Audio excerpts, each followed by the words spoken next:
This is CNN Breaking News. Right, the breaking news is out of Cobb County, Georgia, the so-called hot car death. Justin Ross Harris has been indicted on 8 counts, including felony murder and malice murder, some very serious charges. Our Martin Savage has been covering this story from the beginning. He joins us now. Good morning, Martin. Morning, John. Yeah, as you point out, there are 8 counts here, maybe more than we might have surmised, but the most serious, of course, is malice murder.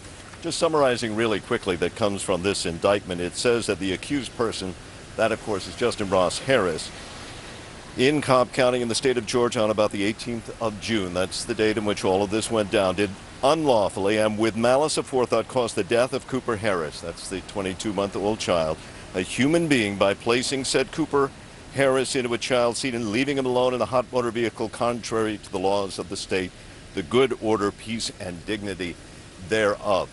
This particular charge opens up the possibility of the death penalty being applied in this case. We're not going to walk down just that road so far yet, but it shows you the seriousness at which in Cobb County they are treating this. I want to bring in now Philip Holloway. He is a former prosecutor in Cobb County. He's also a defense attorney.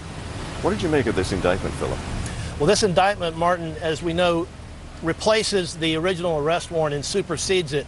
It means that the prosecutors at least believe that they have enough evidence to prove that there was premeditation, that there was deliberation, and that there was some planning involved in this, such that it rises to the level of malice. That's something more than mere intention. It shows under Georgia law, an abandoned and malignant heart. We talked about this, and you mentioned the word sinister.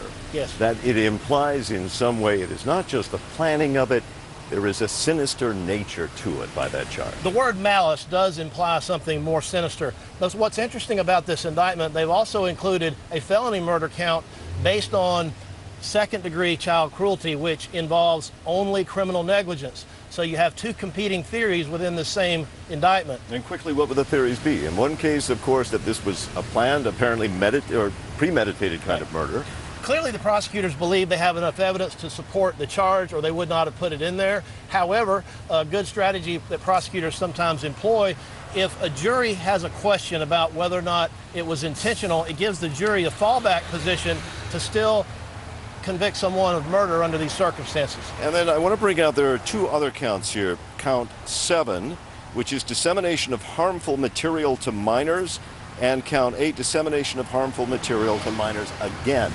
This is going back to what has been implied by authorities, that there was a relationship, apparently an improper one, with an underage female online that Justin Ross Harris was involved with. Presumably that is regarding the testimony we heard at the probable cause hearing that involved him sending text messages of his genitalia, if you will, back and forth between this underage girl, under the age of 18. Yeah. And that's part of what made this case go from what had been just a horrible one to a sensational one. John? Martin, thanks so much. And such interesting in developments and maybe a little shocking. I think we were wondering what would come down in this indictment.